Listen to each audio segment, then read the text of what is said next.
Welcome to the Saveur Test Kitchen. Today on Dueling Dishes, the Meatloaf Challenge, pitting Chef Joey Campanaro's elaborate vision versus Chef Daniel Holtzman's deceptive simplicity. My name is Joey Campanaro. I'm the executive chef and owner of the Little Owl restaurant. My name is Daniel Holtzman, and I'm the chef and co-owner of the Meatball Shop. My general philosophy towards cooking is try it out the simplest way first, and if it's good, stop right there. My general philosophy towards cooking is respect and discipline. When you're cooking for someone else. You're not really cooking for yourself. Today, we're going to be making turkey meatloaf, and I have a strong feeling that it's going to be extremely delicious. I love the holidays, I love Thanksgiving, so we're going to make turkey meatloaf with cranberry sauce. The meatloaf that I'm making for today's challenge is a crown roast of veal meatloaf with mushroom salad. What in the world is going on here? These are the bones that you use to make a crown roast. This meat in between here is very delicious. Okay. And so you can eat that as well along with the meatloaf. But really what this is it's a showpiece. We have turkey and pork. We're making turkey meatloaf that's not 100% turkey. Why do you like the turkey thigh? I like the turkey thigh because it's chock full of flavor. I guess when it comes to all birds, I'm more of an ass man. Oh, Joey, you were very sneaky and you put that rib roast in the oven when I wasn't looking. Well, yeah, it takes some time to cook. It's the stuff that takes the longest. You want to get that started first. So you're just making a mirepoix, which is the combination of celery, carrot, and onion. I'm gonna add a lot of flavor to the veal. When you cook, you're constantly tasting everything as you go. You can kind of adjust things.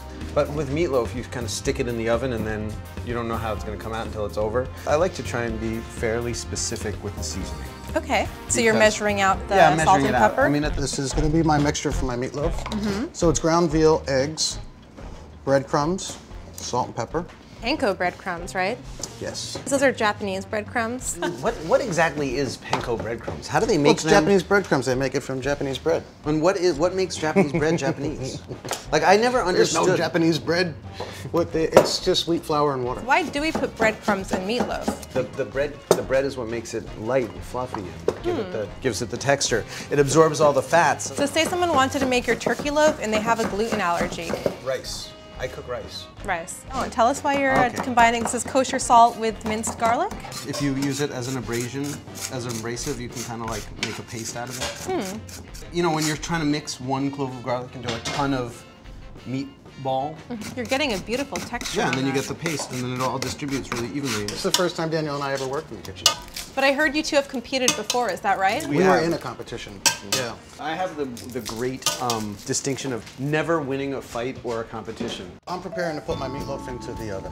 I think I missed a very important step where you combined your delicious cooked mirepoix with your meat mixture. Yeah, well, it's just about mixing. That's all it was. All right. So why are you cooking it in a pan? This has a nice round shape.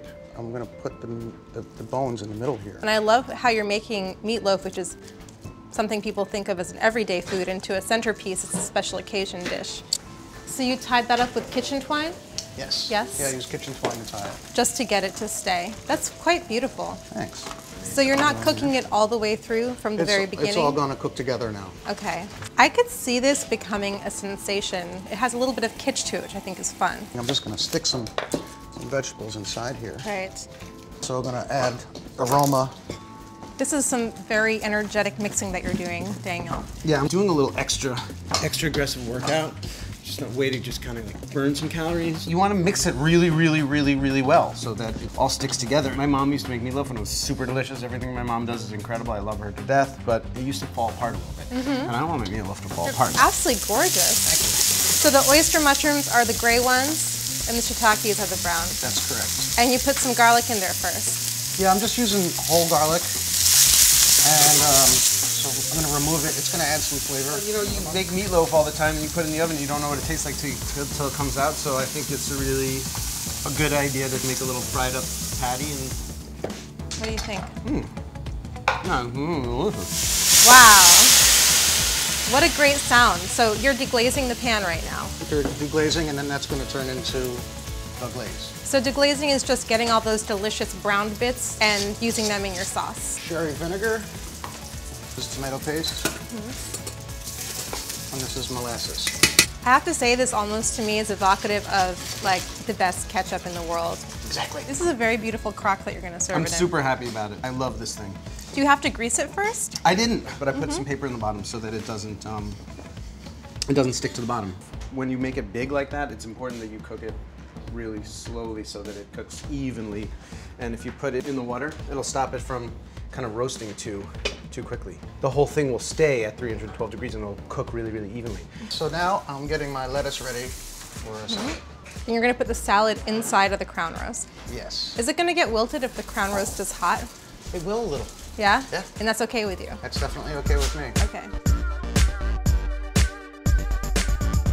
Those are gonna go in here. Then I'm ready to start plating.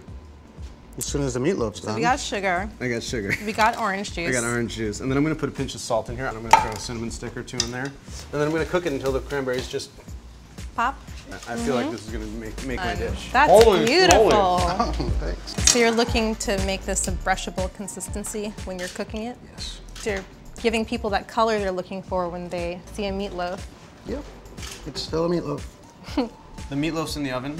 I am going to clean up a little bit and then I'm gonna start preparing myself for my loss. Chefs, welcome to the judges table.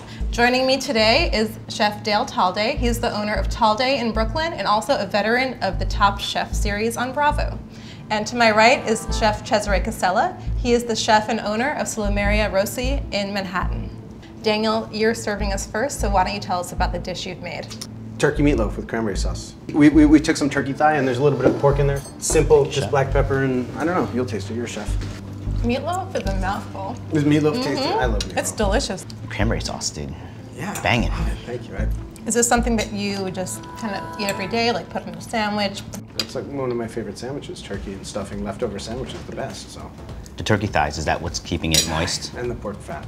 Chef Campanaro? The meatloaf that I made is called a crown roasted veal meatloaf. That's served with a Marsala glaze and a mushroom salad. I like to have fun with everything I do.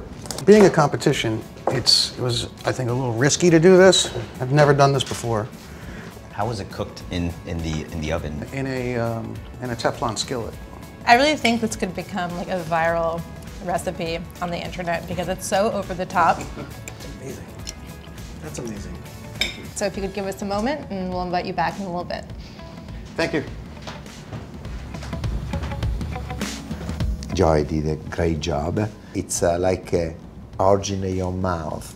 Because Origin in your mouth? Because if you think this flavor, they have the cheeses and the veal, the bread, they are so good. And I almost feel like this would just be possibly a really exciting big ticket dish, you know, with a sense of humor. Whenever you can get a bite, kind of soft, delicious veal meatloaf, and then I can get a bite of some crispy fraise, a nice bite of mushroom. There's a temperature difference between, you know, some of the veal and the salad. That to me is very, you know, when I eat, I'm looking for that kind of stuff. I was really feeling that turkey meatloaf. It was kind of classical and it had that wonderful kind of unctuous fattiness of a really good burger. Because I think the seasoning there was just It was perfect. The seasoning is one of the most important element in what you eat. When you do something so minimal and so simplistic, and you execute it perfectly, that's most important. It's very difficult because they're very close. I mean, it's right Who there. would you choose? Who would you choose as the winner of this challenge? Welcome back, chefs. It was very difficult to choose a winner. To start with Joey, I love the grandeur of your meatloaf. So light, so airy, and I love the salad. It changes the texture up, and I love eating a piece of, you know, rib roast. And Daniel, I loved your simplicity. The execution of your meatloaf was amazing. I'm gonna give the nod to Daniel. Joy, the consistency, they utilize all these Italian ingredients like a Fontina, Pecorino Romano. But I think for the missing seasoning and at the same time perfect seasoning in what Daniel did. I think that your kind of court jester appearance is very deceptive because you made a practically perfect meatloaf. So I'm going to give you my vote. Myself, I vote for Daniel. Daniel. Congratulations. Oh, man, thank you so much. Right on. You said you never won anything in your life before, Daniel. You have won the Meatloaf Challenge on Dueling Dishes. Thank you so much. Well played, both of you. Thank you. Yeah. It's all.